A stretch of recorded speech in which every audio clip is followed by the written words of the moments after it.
సుస్వాగతం.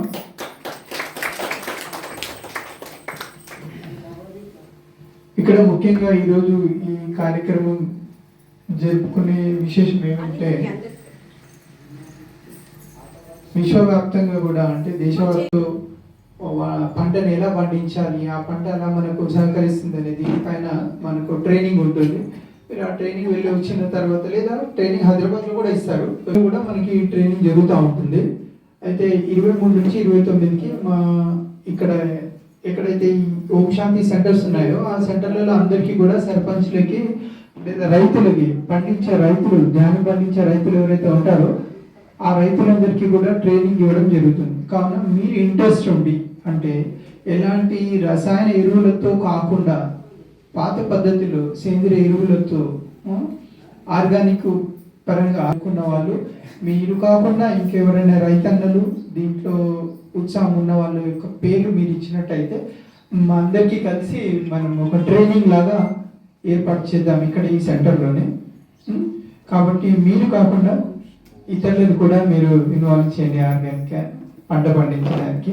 దానికి మనం ఒక ట్రైనింగ్ కార్యక్రమం ఈ సెంటర్లో పెడదాం. అంటే ఒక 1 వీక్ లోపల అంటే 29th లోపల మనం ఈ ప్రోగ్రామ్ చేయాలి. రైట్. ఓం శాంతి. శంకరన్న రండి.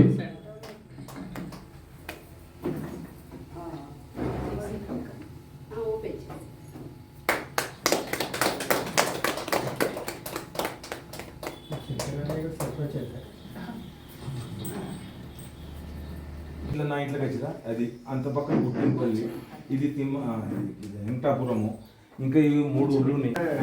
అదే వేసుకోండు నరసింహారావు అని. ఓకే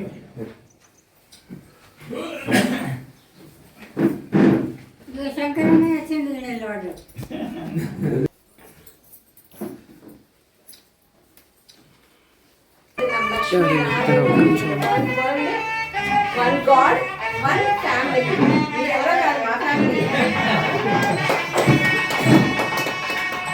మీరందరూ కూడా ఈ పరమాత్మ ఇది మనం లౌకికంలో స్కూల్లో విద్య చదువుకుంటాం కదా స్కూల్, అట్లా ఇది కూడా పరమాత్మని ద్వారా స్థాపించబడినటువంటి ఆత్మిక విశ్వవిద్యాలయం.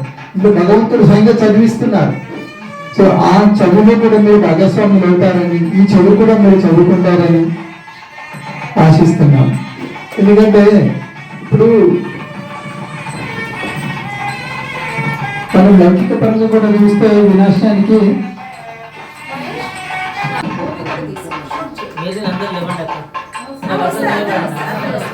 రైట్ అప్ సార్ రమేష్ భాయ్ కమిషన్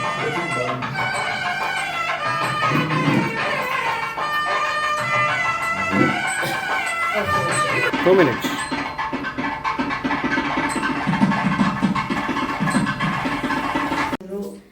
అటువంటి ఎరువుని కూడా తయారు చేసి పెంట నీట్గా ఒక చోట గోమాత పేడ మన ఇంట్లో నుంచే తీసిందంతా కంపోస్ట్ చేసి తయారు చేసి ఒక చోట గ్యాదర్ చేసి అదంతా కూడా దాన్ని ఎరువుగా మార్చి పొలంలో తీసుకెళ్ళి చల్లి దున్ని పంట పండించేవారు.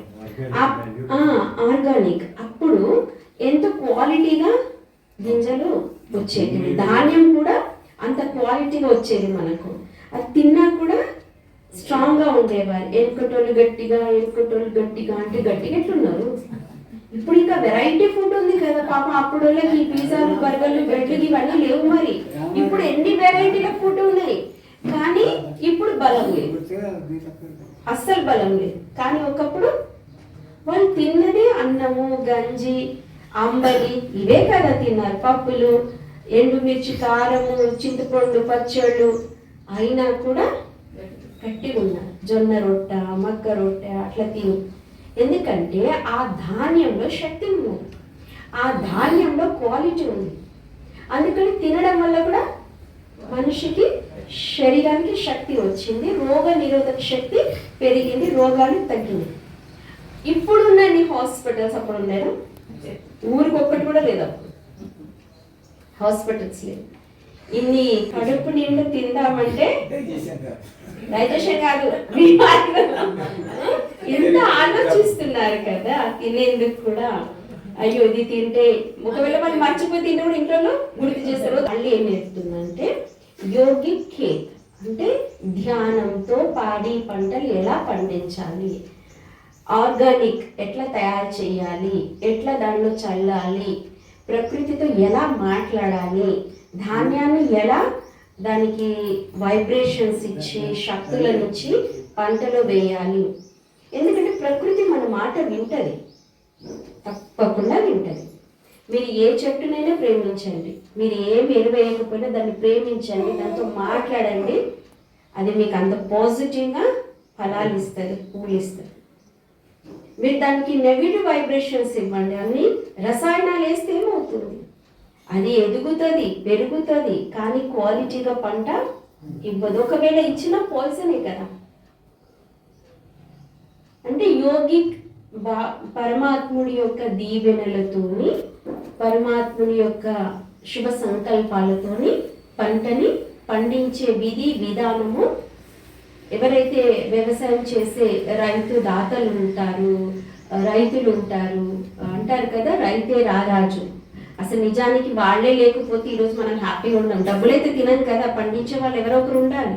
వాళ్ళు ఎంత శ్రమిస్తే ఎంత కష్టపడితే ఈరోజు మనం ఫుడ్ తింటున్నాం. దాత ఉన్నారు, ఆ పండించే పర్సన్కి మంచి వెనకటిలాగే మళ్ళీ మోటివేషన్ చేసినట్లయితే మళ్ళీ అందరూ కూడా వ్యాధి నుంచి చాలా వరకు బ్యాక్ రావచ్చు.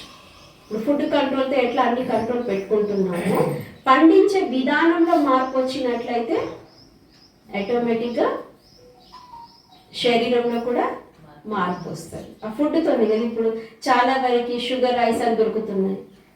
అది కూడా ఒకప్పుడు ఇట్లా షుగర్ రైస్ అనేది వినలేం మనం, ఇప్పుడు వింటున్నాం.